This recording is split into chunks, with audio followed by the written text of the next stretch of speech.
Olympus, una marca asiática venerada en todo el mundo. A principios de los años 70, esta compañía revolucionó el mundo de la fotografía con una cámara de alta calidad. Esta es la cámara cinematográfica Olympus de los años 70. Sin duda es una de mis favoritas. En 1972 nació una leyenda, la Olympus OM1, la cual era mucho más ligera que las otras cámaras sin sacrificar ninguna característica profesional. Durante años, ninguna cámara logró igualarla. Pero Olympus se vio afectada por un escándalo corporativo que sacudió al sector empresarial. El fraude de Olympus. En ese entonces me pareció ridículo. No lo creí. Fueron 13 años de encubrir las malas prácticas corporativas de una empresa que todos admiraban. Así es como una de las mayores empresas de Asia resurgió de las cenizas luego de uno de los peores escándalos corporativos de la historia. Él iba a llegar al fondo de lo que estaba ocurriendo y los directivos de Olympus no querían que sucediera.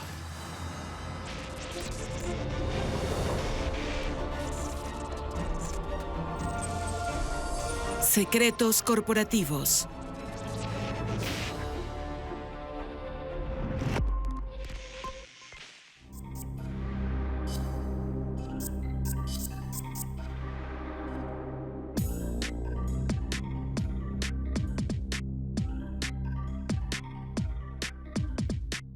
Con sede en Shinjuku, Tokio, Olympus se posicionó como una de las principales marcas en el mundo de la fotografía.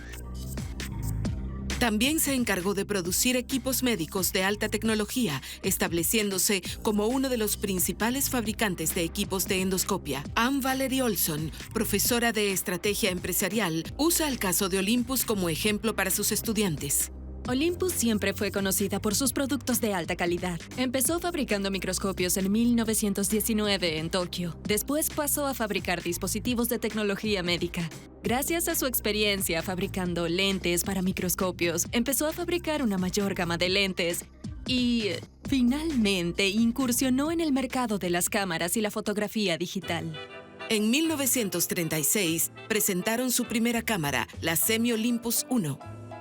Se cree que Olympus es solo una marca de cámaras, pero en realidad es una de las mayores franquicias de equipos médicos en el mundo. Podría decirse que es la principal fabricante de equipos endoscópicos. Para las mejores tomas. Con el auge económico de Japón en los años 70, Olympus reforzó su base de producción y se expandió internacionalmente con 3 productos: microscopios, cámaras y dispositivos médicos. ¡Qué buenas fotografías, Cheryl! Es gracias a la Olympus OM10. Olympus OM10. Olympus tenía una buena reputación. Sus prácticas estaban ligadas a la cultura japonesa. Pero Kikukawa, su director general, decidió aplicar un estilo de gestión occidental a la empresa y fue alabado por ello. Él era carismático y muy respetado, así que la empresa invirtió mucho dinero en innovación, más que las otras empresas japonesas de la época. Al hablar de la cultura japonesa, estamos hablando de una cultura colectivista. Es el caso de muchos países asiáticos. Existe un gran sentido de la lealtad hacia la empresa. Es una cultura que tiende a ser jerárquica, que jamás cuestiona la autoridad y tan solo se limita a seguir órdenes. Se trata de una cultura muy leal, con vínculos muy fuertes. Kikukawa empezó a trabajar en Olympus en 1964 y ascendió hasta convertirse en presidente en 2001. Era muy respetado por sus compañeros y fue una pieza fundamental en el desarrollo de Olympus durante la era digital. En 2011 decidió contratar por primera vez a un extranjero como presidente y director de operaciones, Michael Woodford. Woodford ya era conocido por impulsar el crecimiento de Olympus en el sector médico internacional. Kikukawa confiaba en que lograría los mismos resultados en su sede en Tokio. Me presenté en el edificio Shinjuku Monolith, en la sede de Olympus, en Tokio. Fui a ver a Kikukawa. Era un hombre muy agradable. Estuvimos hablando de mi familia incluso conocía sus nombres. Luego me dijo que sentía que no había hecho suficientes cambios en sus 10 años dirigiendo la empresa y que consideraba que yo podría hacer lo necesario. Eso fue todo. Y ni siquiera discutimos los términos, solo dije que sí. Gracias a su gran impacto durante sus 30 años en Olympus, Woodford se ganó un puesto al frente del sector europeo de la empresa. Se encargó de reformar con éxito las operaciones europeas y las hizo rentables. Kikukawa quedó impresionado con sus logros y confió en él. Kikukawa y el resto de la junta se alegraron de su nombramiento. Dijeron que había superado sus expectativas y que sería un gran director de operaciones. Woodford se convirtió en el director de operaciones en materia de dispositivos de tecnología médica. Era el director global.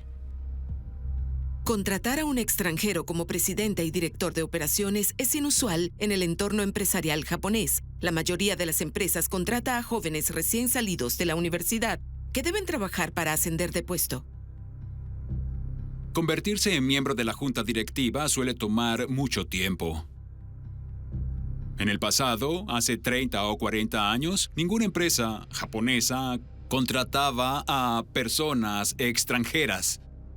Sin embargo, desde el inicio hubo indicios de que el nuevo nombramiento no era lo que parecía. Woodford se dio cuenta de que no tenía poder para tomar decisiones fundamentales, pues Kikukawa había creado el cargo de director ejecutivo para sí mismo. Cuando me ofreció el cargo de presidente, creí que me convertiría en el líder, pero Kikukawa tenía otros planes. Por lo general, el presidente desempeña el cargo de director ejecutivo, pero Kikukawa se nombró a sí mismo director ejecutivo y asumió el control de la junta directiva. Me di cuenta de que él era quien tomaba las decisiones. Todos en la junta eran marionetas y él era el titiritero. Nadie tenía nada que objetar. Todos hacían justo lo que Kikukawa decía, sin siquiera cuestionarlo. En 2011, menos de 4 meses después de ser nombrado presidente, Woodford descubrió un secreto muy bien guardado sobre Olympus, publicado en una revista local. Estaba en Hamburgo, en una reunión de la Junta Directiva Europea, y durante el receso, noté que un amigo me había enviado un correo electrónico. Decía: Michael, debes saber que la revista Facta publicó extraordinarias revelaciones sobre Olympus. Había un artículo que sugería que algunas de las adquisiciones hechas por Olympus eran sospechosas. Les habían dado grandes sumas de dinero a personas con identidades desconocidas por completo. Así que, ¿cuál fue el propósito de esas transacciones? Woodford se puso en contacto con su amigo Waku Miller, quien era su intérprete ante los medios de comunicación japoneses, y le mostró las impactantes acusaciones. Para ser muy honesto, y esto es algo de lo que me arrepentiré siempre, al tratarse de una revista que era un tanto sensacionalista, yo la descarté. No creí nada de lo que decía el artículo. Debí prestar más atención en ese momento. Michael estaba muy preocupado por la cantidad de deuda que habían contraído y yo debí escucharlo. Woodford quería llegar al fondo de estas polémicas acusaciones. La única manera de hacerlo era hablarlo con su jefe Kikukawa. Entonces, llamé a mi secretaria, Michiko, y le dije: ¿puedo ver al señor Kikukawa? Es importante. Y Michiko me respondió diciendo: Michael, con un tono seco, el señor Kikukawa está muy ocupado el día de hoy. Y luego dijo: pero ya que insistes tanto, y agregó énfasis en esa palabra, te verá durante el almuerzo. Esa fue la primera vez que Woodford se dio cuenta de los límites de su autoridad dentro de Olympus, cuando empezó a hacer preguntas que se negaban a responder. Fue duro para él darse cuenta de que en realidad estaba atado de manos. 2 de agosto de 2011, Woodford consiguió reunirse con Kikukawa y con el vicepresidente Hisashi Mori. Aquella reunión fue la primera vez que me atreví a desafiar y enfrentar a Kikukawa. Lo recuerdo como si fuera ayer y recuerdo que había una larga mesa en la sala de juntas y justo en el centro se encontraban sentados Kikukawa y Mori, quien gestionaba todas las transacciones financieras de la empresa. Kikukawa y Mori se hallaban en el centro de esta larga mesa. Delante de mi asiento había un emparedado de atún. Y si no eres japonés, puede que no entiendas el significado. Todos saben que me gusta el sushi, pero a mí me dieron un emparedado envuelto y en Japón nunca se sirve la comida con el envoltorio. Servir un emparedado de esa manera es algo que no es aceptable en Japón, y en el momento en que lo entendí me sentí de verdad desorientado. La comunicación no verbal es muy importante en Japón, y aquello era un recordatorio de que Kikukawa era el plato de sushi de lujo y yo era un simple emparedado de atún. Para Woodford, el mensaje era muy claro. Sin pronunciar una sola palabra, Kikukawa dejó en claro que como extranjero, Woodford no podía interferir en los asuntos más delicados de Olympus. Entonces sonrió y me dijo, Michael, estás muy ocupado como para preocuparte por esto. Como presidente, Woodford sabía que era su responsabilidad velar por las cuentas y responder ante los auditores. Así que le dije, sé que usted está muy ocupado. Sugiero hablar con el señor Mori a solas. Y no se lo tomó bien. Resopló, salió de la habitación y yo me quedé a solas con Mori. Como vicepresidente de Olympus, Mori informaba directamente a Woodford, quien esperaba transparencia y honestidad por parte de su personal.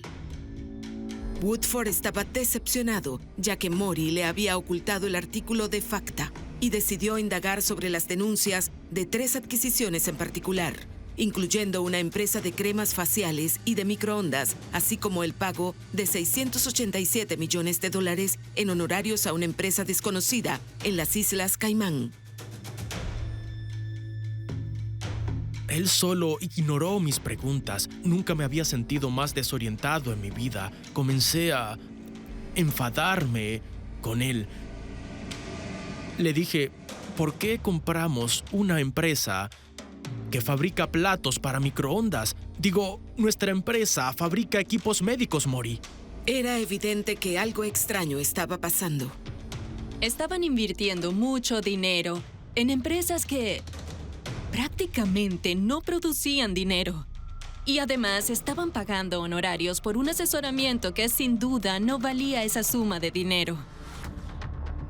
Estaba enojado, así que me levanté, caminé alrededor de la mesa y me acerqué a él. Entonces le pregunté, Mori, ¿para quién trabajas? Dime, ¿para quién trabajas? Y mientras viva, jamás olvidaré lo que Mori me respondió. Me señaló y me dijo, yo trabajo para Kikukawa. Soy leal a Kikukawa. Secretos corporativos. Secretos corporativos. En 2011, el empresario británico Michael Woodford, quien había sido contratado para modernizar la gigante japonesa de la electrónica, Olympus, se encontraba cada vez más aislado de los directivos de la empresa y del presidente de la junta directiva, Kikukawa. Woodford había encontrado pruebas de graves irregularidades en la empresa. Ahora debía tomar una decisión, continuar exigiendo respuestas o guardar silencio y obedecer. La madre de Woodford le inculcó un fuerte sentido del bien y del mal cuando él era pequeño. Recuerdo que una vez quería comprar chocolates, así que tomé algo de dinero de su bolso, creyendo que no se daría cuenta, y cuando volví, estaba esperándome y noté que estaba enojada. Y en ese momento creí que iba a castigarme. Pero solo me dijo, le robaste dinero a tu propia familia. Si no puedo confiar en mi propio hijo, ¿qué dice eso de ti? Y eso quedó grabado en mi conciencia. Si robas, aunque te salgas con la tuya, ¿qué dice eso de ti? Pravin Nair es un psicólogo empresarial con casi 2 décadas de experiencia. Lo que lleva a alguien a atreverse a denunciar estos comportamientos es su percepción de la justicia y la lealtad. Podemos imaginar una línea recta en donde la justicia está aquí y la lealtad aquí. Cuanto más cerca estés del lado de la justicia, tendrás una mayor tendencia a pronunciarte. El vínculo de Woodford con Olympus empezó cuando trabajó para uno de sus contratistas, KeyMed, en 1981. Ahí conoció a Waku Miller. Mi firma producía una revista en japonés para la embajada británica. Un día visitamos la empresa KeyMed en South End y Michael era el presidente de KeyMed en ese entonces. Mi primera experiencia con Michael fue cuando él revisó la traducción al inglés de lo que habíamos escrito sobre la empresa. Y fue una experiencia difícil. Estaba absolutamente obsesionado con la perfección. Woodford pasó a dirigir a todo el sector europeo de Olympus. Michael Woodford tuvo mucho éxito en Europa y consiguió reestructurar la organización europea de una forma muy sólida. También era muy conocido por la manera en la que lidiaba con los problemas. Pienso que es alguien muy decidido, ingenioso y muy inteligente en los negocios. Sabía cómo liderar un equipo y llevarlo hacia el éxito, así que sería de ayuda para la empresa en términos de solidez financiera. Creo que Kikukawa lo sabía y por esa razón tomó la decisión de llevarlo a Tokio. Gracias al liderazgo de Woodford, Europa se convirtió en la principal fuente de ganancias para la empresa. Fue entonces cuando Kikukawa le ofreció la presidencia. Michael Woodford pasó casi toda su carrera en Olympus y siempre tuvo la reputación de ser alguien muy honesto y muy ético. Para él era importante denunciar a quienes no trabajaban con honestidad y ética. Empezó trabajando en Cadbury Schweppes, pero antes de eso fue pasante en una pequeña empresa aeroespacial. Estando ahí se ganó la fama de ser un delator porque en su momento él había denunciado a una secretaria por usar los sellos postales de la oficina para enviar su correo personal. Y aunque lo despidieron por eso, más tarde comprobaron que era cierto. A medida que Woodford indagaba y exigía respuestas sobre las sospechosas adquisiciones, su relación con Kikukawa y Mori empeoraba. Después del incidente del sushi, la relación entre Kikukawa, Mori y yo se deterioró, pero seguimos adelante. Las acusaciones contra Olympus habían sido publicadas por Facta hacía menos de un mes y Woodford necesitaba una excusa para salir de la oficina de Tokio para indagar más. Saben, podía sentir su desprecio hacia mí. Ellos... Jamás me sentí tan rechazado en mi vida. Fui a ver a Kikukawa y le dije que tal vez deba visitar nuestras fábricas fuera de Japón.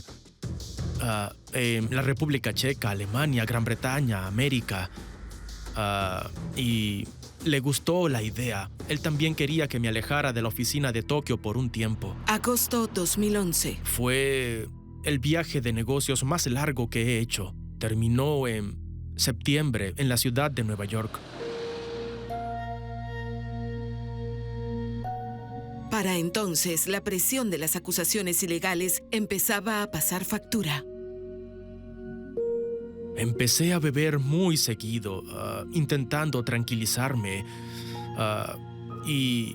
Un día salí a un restaurante y regresé alrededor de las 11:30 de la noche. Y recuerdo que entré al baño, me miré en el espejo y pesaba 5 kilos menos que ahora.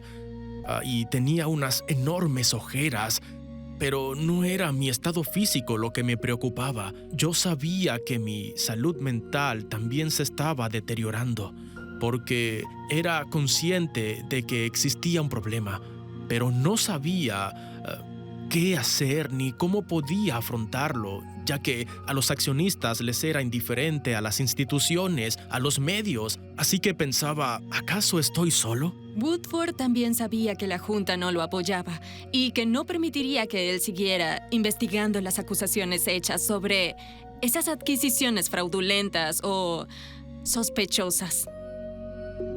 Woodford tenía noches de insomnio y empezó a depender de los somníferos. Recuerdo muy bien que tenía un frasco de plástico de somníferos. Leí las indicaciones y decía no mezclar con alcohol. Sabía que no debía tomarlos, pero al mismo tiempo sabía que necesitaba dormir. Así que me tomé 2 y me dormí casi de inmediato. Cuando trabajas para una empresa durante 30 años, sientes una gran afinidad con esa empresa. El hecho de que esa empresa de repente haga algo con lo que no estás familiarizado o en contra de tus creencias es casi comparable a que un miembro de tu familia esté en tu contra. Así que eso crea sentimientos de tensión que podrían manifestarse en cambios de humor, podrían manifestarse en insomnio, podrían manifestarse en la incapacidad de cultivar relaciones positivas en tu vida. Cuando estoy de viaje, reviso mi correo electrónico con frecuencia en caso de que haya algún mensaje de mi familia o de mis hijos. Septiembre 2011. Sin embargo, en su bandeja de entrada le esperaban noticias terribles. La misma revista había publicado un segundo artículo con más acusaciones contra Olympus, alegando posibles vínculos con el crimen organizado. Lo que me impactó fue que esas transacciones estuvieran vinculadas a fuerzas antisociales, un eufemismo para la mafia, la yakuza.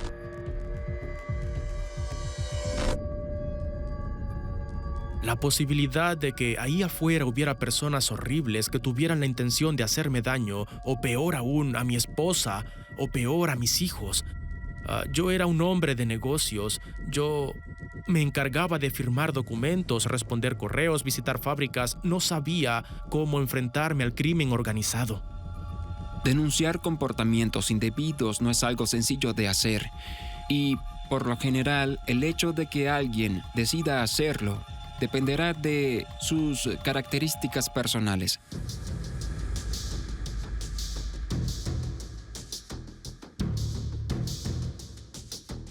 En el caso de Michael Woodford, creo que lo que estaba sucediendo es que llamamos disonancia cognitiva. En principio, se produce cuando un individuo tiene 2 creencias contrastantes al mismo tiempo. Esto puede crear tensión, incomodidad y muchas presiones mentales.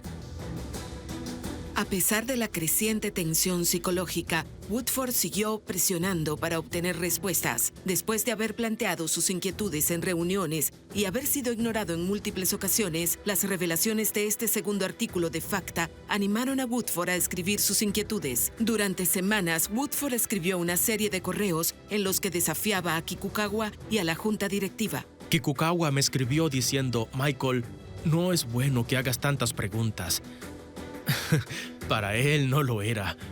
Le escribí a cada miembro de la junta. En octubre de 2011, Kikukawa nombró director ejecutivo a Woodford, pero además conservó su cargo de presidente, pero lo que parecía ser un cambio positivo fue ignorado casi por completo en Japón. Lo que me parece curioso y muy interesante es que cuando Woodford fue nombrado director ejecutivo, es decir, al ser promovido del cargo de director de operaciones, solo se habló de ello en los medios de comunicación en inglés, no en los japoneses. Cuando me convertí en director ejecutivo, Kikukawa tenía la lealtad absoluta de los miembros de la junta, es decir, hombres japoneses a punto de jubilarse, una lealtad absoluta. Sin embargo, aquel ascenso no impidió que Woodford continuara haciendo preguntas difíciles. Al escribir su último correo electrónico a la Junta, incluyó información suministrada por una empresa auditora. Lo escribí estando en el Reino Unido y incluí un informe de PricewaterhouseCoopers, una consultora externa, una de las grandes, y pude confirmar las sospechas que tenía. Y por fin confirmé que $1.700 millones fueron gastados en 3 empresas inútiles y en el pago de comisiones a un grupo desconocido de consejeros financieros. Pero incluso si los involucrados solo atendían a sus propios intereses, creí que querrían escuchar lo que tenía que decirles. En el mismo correo, Michael solicitó de manera explícita la dimisión de Kikukawa y también de Mori. Lo envié y vi el aviso de mensaje enviado.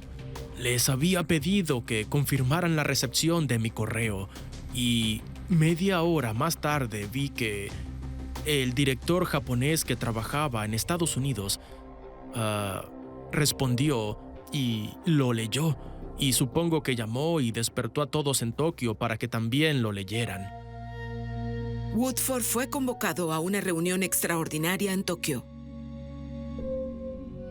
Entré a la sala de juntas antes de las 9. Volví a ver aquella larga mesa, pero esta vez se trataba de una reunión más formal. Había una segunda fila de personas sentadas detrás de las sillas, intérpretes, transcriptores, asesores, entre otros. Y noté que había mucho ruido en la sala. Me recordó a uno de esos documentales sobre hienas porque pude sentir la histeria en la sala. Empecé a sentirme muy incómodo. Nadie me dirigía la mirada. Era comunicación no verbal. Y cuando se hicieron las 9, comencé a revisar la hora en mi reloj a cada minuto. Las reuniones nunca empezaban tarde. Aquella fue la reunión que cambiaría el destino de Olympus y de Woodford para siempre. Secretos corporativos. Secretos corporativos. El empresario británico Michael Woodford tomó una decisión extraordinaria al solicitar la dimisión del máximo dirigente de Olympus, el mismo hombre que le había otorgado su cargo. La junta directiva convocó una reunión de urgencia. Casi 15 minutos después, Kikukawa llegó. Y Kikukawa no se sentó en su silla al extremo de la mesa, sino que se dirigió al podio que había en una esquina de la habitación, sacó un papel doblado de su bolsillo y dijo, en principio, la reunión de hoy había sido convocada para discutir ciertas inquietudes sobre Olympus, pero la razón por la que estamos aquí el día de hoy es la destitución de Michael Woodford como presidente, director representante y director ejecutivo. Cuando terminó de hablar, todos los miembros de la junta levantaron la mano apoyando mi destitución. Yo quería hablar en la reunión. Tenía un documento con varias preguntas que había preparado la noche anterior, pero no me permitieron decir nada. Menos de 8 meses después de ser nombrado presidente de la marca japonesa de electrónica y 15 días después de convertirse en director ejecutivo, Michael Woodford tuvo que recoger sus pertenencias y abandonar el edificio. Pero justo antes de irse, un alto ejecutivo de Olympus entró a su oficina. Él era un hombre robusto como yo. Se acercó a mí y me llamó por mi nombre, Michael. Me pareció extraño porque solía llamarme señor Woodford o presidente en japonés. Fue una manera de desorientarme. Después él me dijo, deme su computadora. Le dije que no, porque mi computadora ya estaba en Reino Unido. Se enfadó mucho y me dijo que le diera mis teléfonos. Yo tenía un teléfono Samsung, se lo di. Y le dije que ya lo había vaciado. Pero yo también tenía un iPhone y le dije, muy enojado, que esperaba una llamada de mi esposa y le pregunté, ¿acaso eres policía? No puedes quitármelo y no te lo daré. El intérprete de Woodford, un estadounidense llamado Waku Miller, se encargaba de llevar sus relaciones corporativas con los medios de comunicación japoneses. Fue uno de los primeros en enterarse de su destitución. Lo despidieron porque, aunque llevaba 30 años en la empresa, se sorprendieron mucho al descubrir que él es una persona unilateral y arbitraria en su estilo de gestión. Así que no era adecuado para una organización japonesa. Él iba a llegar al fondo de lo que estaba ocurriendo en la empresa, y los directivos de Olympus no querían que eso sucediera. Woodford salió del edificio y se dirigió a su apartamento en Tokio. En la recepción, notó que había varios hombres corpulentos. ¿Quiénes eran? Verlos ahí alimentó mi temor y yo suelo ser muy organizado a la hora de empacar, pero metí todo en la maleta. Y salí del apartamento con rapidez. Ellos seguían ahí en la recepción y yo estaba sudando, incluso empecé a temblar. Llamé a Jonathan Sobel, quien era el corresponsal de Financial Times en Japón, y le dije: Jonathan, esto es peor de lo que creía. ¿Podemos reunirnos? Y me dijo: en la cafetería del otro lado de la calle. Y 10 minutos después ya estaba ahí. Lo primero que le pregunto es: ¿estás bien? ¿Qué pasó? Él dice: faltan varios millones de dólares, y entendí que él tenía miedo de estar en peligro, temía que lo estuvieran siguiendo, o algo peor. Olympus había gastado mucho dinero, esta empresa gastó millones de forma misteriosa y sospechosa. Entonces me explicó lo que creía que estaba ocurriendo en Olympus. Me mostró una carpeta llena de evidencia que respaldaba su caso. Después tomó su maleta y fue al aeropuerto. Quería subirse al primer avión que estuviera disponible. No se sentía seguro. Pasé las siguientes horas revisando la evidencia y me puse en contacto con Olympus para obtener sus declaraciones. También conversé con editores y abogados. Y lo que Michael me dijo antes de irse fue: ¿puedo confiar en ti para publicar esta historia? 10 horas después de eso, se bajó del avión en el aeropuerto de Heathrow y su esposa estaba ahí. Había comprado una copia del Financial Times en el aeropuerto y la historia estaba en primera plana. Woodford estaba decidido a lograr que Kikukawa y su junta directiva se responsabilizaran de sus acciones. Dio tantas entrevistas con la prensa internacional como le fue posible para asegurarse de que el escándalo se hiciera mundial. Todos tienen que irse, cada uno de ellos. Si no, estamos ante una muestra de conformidad, incompetencia o algo mucho peor. Además de hablar con los medios de comunicación, Woodford planeaba una jugada directa contra Olympus. Estamos progresando. Reunía una nueva junta de funcionarios japoneses de alto nivel, pero estaba claro que los accionistas institucionales no estaban dispuestos a criticar a Olympus. Eran los 3 megabancos y la compañía de seguros. Esperaba cambiar las prácticas en Olympus. Pero sabía que estaba mucho más allá de mis posibilidades cambiar Japón. Las corporaciones debían cambiar. Y yo no podía hacer nada. Olympus contó su lado de la historia. Su postura oficial era que Woodford no entendía las prácticas comerciales japonesas. Entonces se nombró a un nuevo presidente. Si la pregunta es si los pagos fueron adecuados o no, la respuesta verdadera es sí, lo fueron, ya que la situación los requería. El señor Woodford reveló información de la empresa que recibió directamente del comité ejecutivo. Estamos decepcionados por lo que hizo. Trataban con desespero de salirse con la suya. Querían silenciarlo. Querían desacreditarlo. Desde el principio, subestimaron el hecho de que la verdad saldría a la luz sin importar qué dijeran. Ellos solo admitirían lo necesario. Las personas, en principio, se quedan en una empresa durante toda su vida Creo que eso define muchas de las prácticas que se ven en las empresas japonesas. A menudo se confunden la lealtad con la dependencia de alguien por su carrera, su bienestar. Muchos describen a los medios de comunicación japoneses como aduladores. Solo se inclinan ante las grandes corporaciones y no se atreven a indagar ni a hacer preguntas difíciles. Y desde mi perspectiva de periodista, viendo cómo se comportaron, eso es justo lo que hicieron en este caso. Mientras que los medios de comunicación japoneses ignoraron la historia, los medios internacionales la dieron a conocer. Parecía que la magnitud del fraude traería graves consecuencias. Secretos corporativos. Secretos corporativos.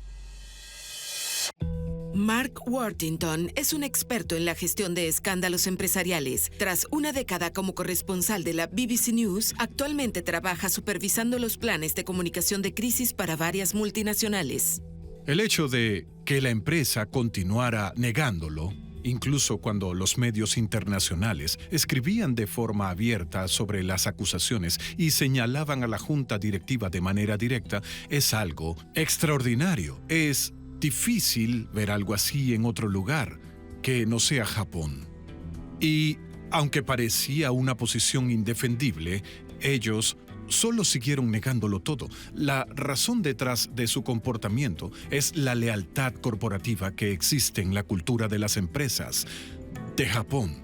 Fue muy perjudicial para su reputación. En una situación así, cuando una empresa como Olympus se enfrenta a estos desafíos, lo peor que podrías hacer es empezar a negar, mentir, encubrir. En noviembre de 2011, Olympus por fin admitió haber ocultado pérdidas masivas. La empresa reveló que había realizado adquisiciones artificiales para encubrir malas inversiones desde antes de 1990. Tuvieron que pasar 20 años para que sus delitos salieran a la luz. Kikukawa dimitió 2 semanas antes de las revelaciones y Mori fue destituido por su participación en el fraude. Pero esto solo fue el comienzo de las consecuencias que la junta directiva tendría que enfrentar. En diciembre, el juez retirado del Tribunal Supremo, Kainaka, presentó un enorme informe que describía a Olympus como una junta de hombres obedientes y justificaba mis acciones, lo cual llevó a la dimisión de toda la junta directiva durante una reunión extraordinaria en abril. Durante esa reunión, por primera vez sentí un gran alivio, como cuando leí la historia de Jonathan, y esta historia será distinta. El Tribunal del Distrito de Tokio dictaminó que el expresidente Tsuyoshi Kikukawa y otros 5 miembros de la junta debían pagar más de $500 millones a Olympus, pero el daño ya estaba hecho. Las acciones de Olympus, que se habían mantenido estables desde que estalló el escándalo, se desplomaron casi un 70% en menos de un mes. El impacto de este escándalo en la reputación de Olympus, en términos de sus finanzas, en términos de su personal, fue colosal y no puede ser subestimado. En cuanto al efecto que tuvo en su reputación, Olympus se convirtió en el ejemplo perfecto de fraude corporativo, fracaso corporativo y encubrimiento corporativo. Su nombre era sinónimo de todo eso. El caso de Olympus planteó preguntas sobre la gestión de las empresas japonesas. Durante mucho tiempo, los reguladores financieros habían tolerado el método empresarial de encubrimiento de pérdidas, conocido como Tobashi. Sucede que en los 80, muchas empresas tuvieron problemas para expandir sus mercados principales, sobre todo después de la revaluación del yen, el aumento de su valor y la separación de algunos de sus mercados en ultramar. Las empresas buscaron otra forma de aumentar sus ingresos. Muchas empresas japonesas realizaron inversiones desastrosas que acabaron en pérdidas masivas y cuando todo salió mal, la mayoría de las empresas no supo cómo cubrir sus huellas. El esquema Tobashi fue una forma de ocultar las pérdidas en empresas afiliadas o empresas externas para asegurar que dichas pérdidas no aparecerían en los libros contables y en los estados financieros de la empresa principal. Sí, pero eventualmente tuvieron que pagar. Ahí es cuando las empresas se vieron obligadas a encontrar otras maneras de compensar esas pérdidas. Este esquema se prohibió a partir de los años 2000. Sin embargo, algunas empresas japonesas todavía lo ponían en práctica. En 2015, el presidente de Toshiba, Hisao Tanaka, se vio obligado a dimitir de la empresa cuando un escándalo similar salió a la luz. Desde el escándalo de Olympus, se implementó un nuevo código de gestión corporativa que apoya prácticas como nombrar a directores independientes en todas las juntas directivas, lo cual no era algo común en Japón. Esta iniciativa es algo que estaba en proceso desde antes, pero el escándalo de Olympus, sin duda, fue el argumento final que ayudó a convencer a algunos escépticos de que valía la pena intentar enmendar la reputación de los mercados y empresas de Japón. Muchos pensaban que no tenía sentido dejar la empresa de inmediato, porque los fundamentos de la empresa y la estructura existente en las distintas regiones y en las distintas organizaciones eran buenos. Pero todavía se necesitaba un cambio de liderazgo. Una nueva junta directiva tomó las riendas y se propuso reestructurar la empresa. Querían volver a su negocio principal, los equipos médicos, los productos de microscopía y la fotografía digital. También tomaron medidas en términos de gobernanza corporativa, informes, y se aseguraron de contar con auditores externos que fueran independientes y que no estuvieran vinculados a la junta directiva. El escándalo guardaba semejanza con el colapso de la gigante energética estadounidense Enron, ocurrido 10 años antes. Esto llevó a una reforma integral de las prácticas empresariales, estableciendo nuevas normas de cumplimiento para la gestión corporativa. El caso de Olympus hizo por Japón lo que Enron por Estados Unidos. Tras un escándalo, los legisladores, los accionistas y los directivos cuestionan su forma de hacer negocios y si es adecuada, así como Enron cambió las políticas de gobernanza de todas las empresas estadounidenses. Olympus hizo lo mismo por las empresas en Japón. La Olympus de hoy en día es muy diferente a la Olympus de los tiempos del escándalo. Aquel acontecimiento destruyó la confianza por completo y no les dejó más opción que reconstruirla. Desde la honestidad, la nueva junta directiva tuvo que ser 100% transparente. En 2012, Olympus publicó un informe para tranquilizar a sus inversores, dirigida por el nuevo presidente Hiroyuki Sasa de la División de Ventas de Equipos Médicos y por el exbanquero Yasuyuki Kimoto como el nuevo presidente de la junta. La empresa prometió recuperar la confianza del público y evitar un nuevo escándalo. Ellos modificaron por completo la estructura de la empresa, su forma de comunicarse y su forma de liderar. Se aseguraron de que cada informe estuviera en orden y demostrar con claridad a los inversores y al mundo entero todo lo que sucedía, porque en una situación como esa, cuando ya no tienes nada y tu reputación es tan mala, no podrás solucionar todos tus problemas con más palabras. Debes demostrarlo con acciones. Olympus implementó un nuevo conjunto de protocolos para recuperar la confianza del público y se empezó por lo más básico, reglamentos y firmas. La manera en la que Olympus se recuperó y volvió a ganar la confianza del pueblo y de sus clientes fue estableciendo reglamentos para los firmantes. Se estableció que, en algunos casos, al tratarse de ciertas personas, se requerirían 2 firmas. En otros casos, el personal tendría que firmar formularios en los que se comprometía a no cometer actos ilícitos como sobornos, extorsiones, entre otros. Así que todo estaba siendo vigilado. Después de reestructurar la empresa o la junta directiva de la empresa, todo se recuperó con facilidad, porque las estructuras de las organizaciones locales eran muy sólidas y buenas. A pesar del escándalo, la percepción de Olympus como fabricante de cámaras de alta tecnología no ha desaparecido.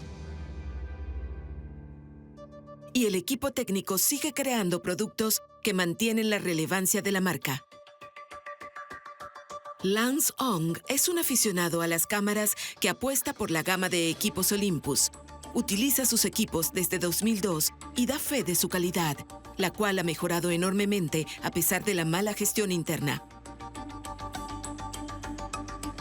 En 2012, presentaron la primera cámara del mundo en poseer estabilización óptica de 5 ejes. Fue un punto de inflexión para el sistema de las cámaras sin espejo, así que las otras marcas comenzaron a producir cámaras sin espejo para competir con Olympus. Las cámaras sin espejo redujeron de forma drástica el tamaño de los sistemas reflex digitales, sin sacrificar la calidad de imagen. Hoy en día, el precio de una cámara es una fracción de lo que solía ser, lo cual permite que la fotografía sea accesible para profesionales y aficionados. Creo que la mayor ventaja de Olympus es su sistema micro 4 tercios que le permitió reducir el tamaño de las cámaras y conservar la calidad de la imagen reflex digital. Eso convirtió a Olympus en la marca líder de las cámaras sin espejo. Incluso hoy en día sigue siendo una de las marcas líderes en cámaras con sistemas sin espejo. Tras el fraude, Michael Woodford publicó el libro Exposición dentro del escándalo de Olympus, en el que detalla su papel en la acusación contra la exjunta directiva de Olympus. En la actualidad, Woodford trabaja como consultor para grandes empresas, asesorándolas sobre cómo evitar que les ocurra algo parecido. La evidencia de que Olympus salió de la crisis es abrumadora. Su nombre ya no es algo que asocias a todos esos delitos pasados. Creo que el mayor indicador de que recuperaron la confianza general es el precio de sus acciones. Los accionistas observaron cada paso que dieron y leyeron a fondo los documentos con sus nuevas políticas de gestión corporativa y con las nuevas filosofías de sus líderes. 6 años después, siguen teniendo una gran cuota de mercado en los sectores de la endoscopia, la microscopía y las cámaras fotográficas. En realidad fueron capaces de cambiar y de resurgir de las cenizas.